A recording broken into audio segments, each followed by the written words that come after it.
सियासत में इस बार कौन मारेगा बाजी? नए दल, नए दावे, क्या बदलेगा खेल? हर वोट की कीमत, हर सीट की कहानी। नमस्कार, स्वागत है आप सभी का दिव्य दिल्ली न्यूज में और मैं हूं आपके साथ मेघा। बिहार की सियासत एक बार फिर गर्म है क्योंकि विधानसभा चुनाव का बिगुल बज चुका है, लेकिन इस बार मुकाबला कुछ अलग होगा। पुराने धुरंधरों के साथ कई नए राजनीतिक दल भी मैदान में उतरने को तैयार हैं। इन नए दलों की रणनीति क्या है, उनके मुद्दे क्या हैं और क्या ये बिहार की राजनीति का गणित बदल पाएंगे? आज हम आपको बताएंगे कि किन नए खिलाड़ियों ने इस चुनाव में एंट्री मारी है, उनकी सोच क्या है और वे जनता के दिल तक पहुंचने के लिए कौन से दांव चल रही हैं। चलिए जानते हैं इस खास रिपोर्ट में। बिहार में इस साल विधानसभा का चुनाव होना है। इसकी तैयारी राजनीतिक दलों ने काफी पहले से ही शुरू कर दी थी। बिहार का मुख्य मुकाबला सत्तारूढ़ एनडीए और विपक्षी महागठबंधन के बीच होना है, लेकिन इस बार का बिहार चुनाव काफी रोचक होने जा रहा है क्योंकि इस बार के चुनाव में दोनों मुख्य गठबंधनों के अलावा भी कई राजनीतिक दल मैदान में ताल ठोकने वाले हैं। इनमें से कुछ दल तो बिल्कुल नए हैं। आइए जानते हैं कि इस बार के बिहार विधानसभा चुनाव में कौन से नए दल मैदान में आने वाले हैं। पहला जो नाम है वो है जन सुराज का आगाज। आपको बता दें कि चुनावी रणनीति बनाने के क्षेत्र में प्रशांत किशोर का बड़ा नाम है।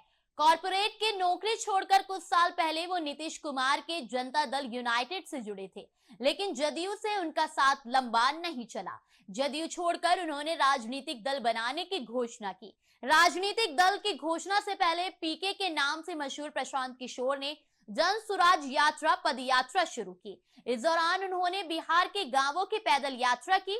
वहीं पिछले साल उन्होंने जन सुराज के नाम से ही अपनी राजनीतिक पार्टी का ऐलान किया। जन सुराज ने अपनी चुनाव यात्रा की शुरुआत पिछले साल हुए बिहार विधानसभा के 4 सीटों पर हुए उपचुनाव से की। इस चुनाव में उसने कोई सीट जीती तो नहीं, लेकिन 2 सीटों पर शानदार प्रदर्शन किया।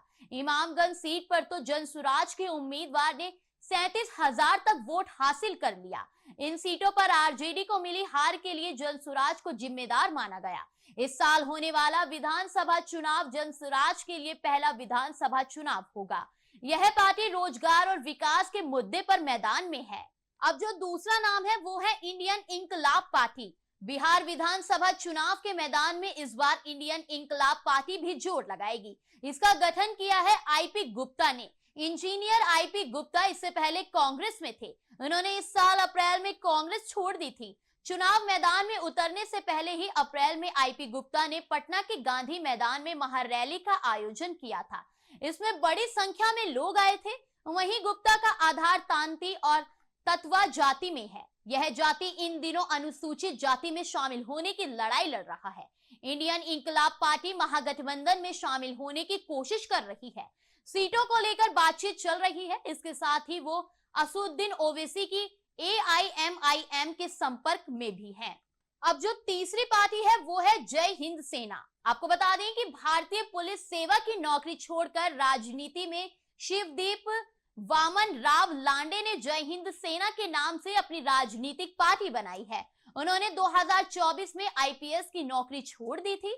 महाराष्ट्र के रहने वाले लांडे ने घोषणा की है कि वो प्रदेश की सभी 243 सीटों पर अपने उम्मीदवार उतारेंगे। लांडे का कहना है कि वो विकास की राजनीति करेंगे, जाति या अगड़े पिछड़े की नहीं।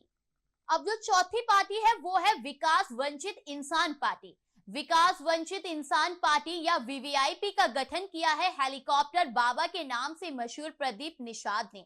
इससे पहले वो विकासशील इंसान पार्टी में थे, लेकिन पार्टी प्रमुख मुकेश सहनी से मनमुटाव के बाद वो उनसे अलग हो गए थे। बीते शनिवार को उन्होंने VVIP का गठन कर चुनाव मैदान में उतरने की घोषणा की।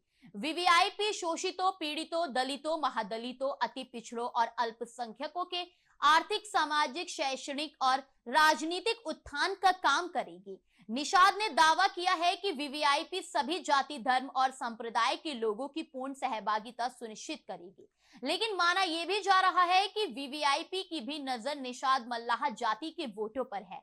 VVIP इस चुनाव में VIP के लिए मुश्किलें पैदा हो सकती हैं, क्योंकि दोनों का मिलता जुलता है। तो फिलहाल बिहार में बदलती सियासी हवा और नए दलों की एंट्री ने इस चुनावी मुकाबले को और भी दिलचस्प बना दिया है।